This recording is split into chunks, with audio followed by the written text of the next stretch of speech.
Good morning. This is Jason Dean coming live at you again for another new Film Fanatic show. This is a continuation of all things Christmas. I'm on a, I'm in the rabbit hole of Christmas movies, so I have quite a few. Well, again, with Christmas, there are more genre or Christmas holiday movies than any other holiday in around basically. It's funny because like obviously there's a ton of Halloween themed movies. I always do a Halloween special, and that's always a major thing. So there's that, and Christmas is obviously the biggest holiday as far as movies that are centered around that holiday, or it's at least like a back story or back part to the holiday. I'm a huge Christmas fan, and I've been watching Christmas movies. And I started this series probably about 2 or 3 days ago, and got I get quite a few movies, and there's a lot of diverse Christmas movies.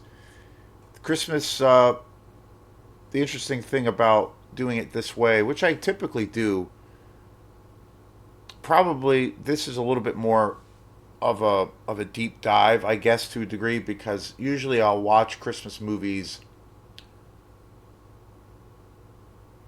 the day before Christmas Eve or Christmas Eve. I will usually, like, typically I'll wrap my Christmas presents on Christmas Eve during the day, and I will usually get all that stuff done, and I'll have like a Christmas movie or two playing in the background, and I'll probably do that this year as well.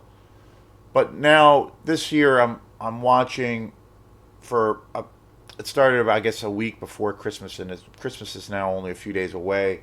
So now I'm doing a daily dose of a Christmas movie, and it's a lot of fun.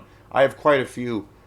And the other thing that's kind of funny about Christmas movies, at least, is I can only watch Christmas movies on Christmas. I can't really. The only exception, definitely the exception to that rule, is Eyes Wide Shut, which was the first movie to kick off this whole thing. I did two shows on that movie. I love that movie. Kubrick's my favorite director. That movie I can watch anytime for some reason.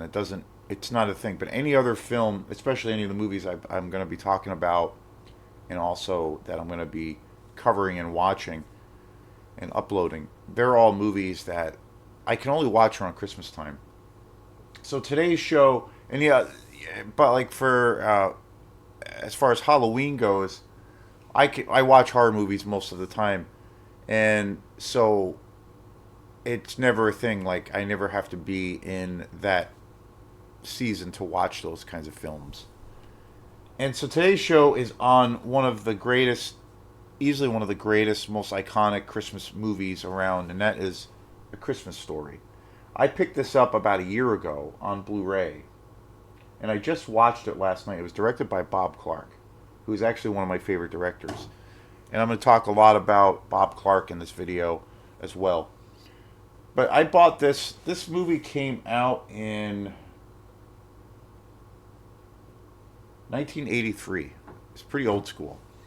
I bought this on Blu-ray about a year ago, and I bought it like in summertime, like July or August. And I couldn't watch it because I'm like, I'm gonna wait. So, no, actually, I bought it this year. I bought it like this summer. Bought it in Goodwill in Belfast, like in July or August. And I was like, well, I can't watch it now because it's definitely a Christmas movie, and it doesn't. It's too out of context for me. So I opened it. I've never seen it on Blu-ray. It's a really beautiful edition. It's got a cool slipcover. There's a ton of special features on here. It's got the movie right in here, and it's a beautiful transfer of this movie. This is a Christmas classic. It's I was really, I haven't seen this movie in years, and I used to watch this movie all the time back when I was a kid. It would always be on cable. I remember renting it a lot on VHS, and things. I never got a chance. I don't think I ever saw this movie on DVD, now that I think of it. So I have a long. It's been a long, long, long time since I watched this. But I watched this last night, and it's so fantastic. It's definitely one of the Christmas classic films of all time. You know, it doesn't get any more. It doesn't get any better than this as far as holiday movies. It's super fun. It's got a lot of great charm. It's a good drama. It's funny. It's goofy. It's silly. Great characters. Great cast. And Bob Clark is such an awesome director and one of the most diverse directors. And you know, he is truly an independent filmmaker. You know, this movie was shot for very little money.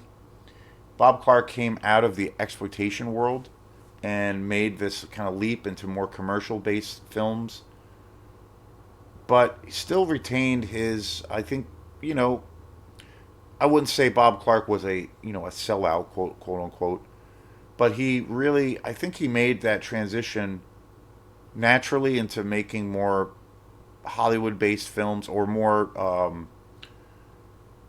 films that had maybe a bigger appeal. But I think he still retained his like integrity as an artist and as a filmmaker without a doubt, because it's, you know, looking at this film and watching this film, aside from it being a great, you know, iconic kind of tale of Christmas, it's a really well done movie, and it's, you can see all of the great work and passion that Bob Clark put in all of his movies. And you can also see that in this film.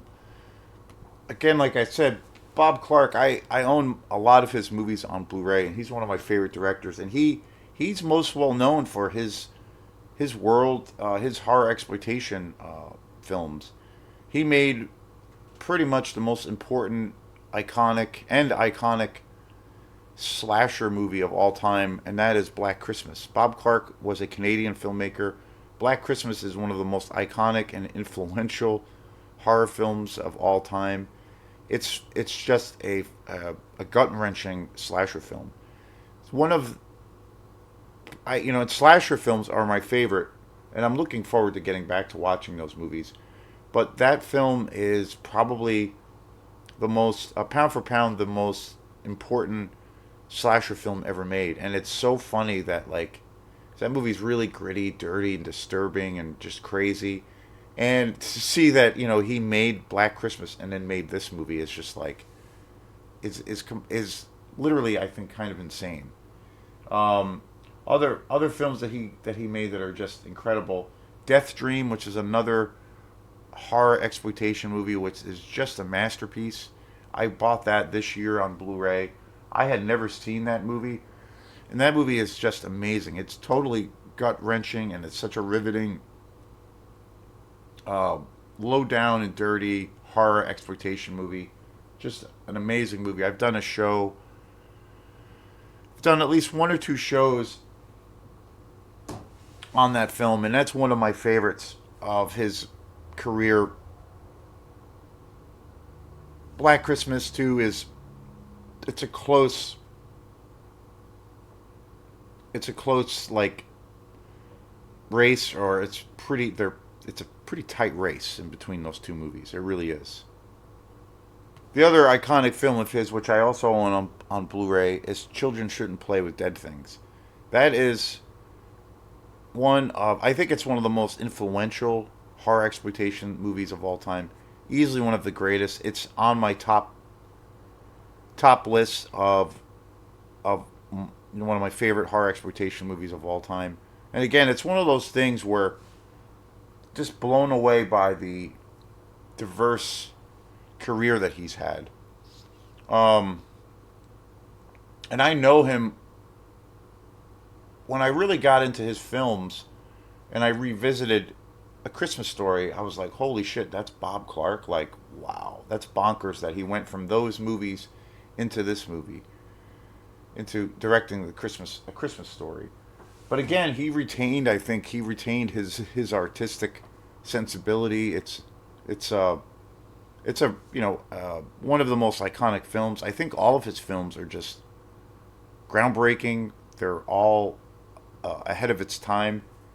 And you know, I think as far as being an indie filmmaker, this movie is very much in step with that, because this movie was an incredibly low budget movie.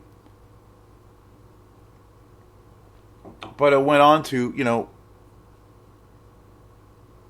to become one of the most, beloved Christmas movies of all time. So, yeah, I can't recommend this movie enough. Christmas Story and anything, and especially those movies I mentioned by Bob Clark, which are his greatest films. But this is a great film for Christmas, and it's got it's got something for everyone. I think you can watch it with kids. It's got adult oriented things in it or concepts. It's a family movie, believe it or not, but it's got a lot of depth. It's got a lot of humor. It's it's pretty sarcastic. It's pretty funny, and I love that it comes from the child's perspective of where a kid who is like kind of a misfit. He can't really fit in with anything, and he can't fit in with any of the adults obviously around him, and he's just has a crappy time just adjusting to the world. And this is a great, great, fantastic movie. So thanks again, and we will see you next time. Peace.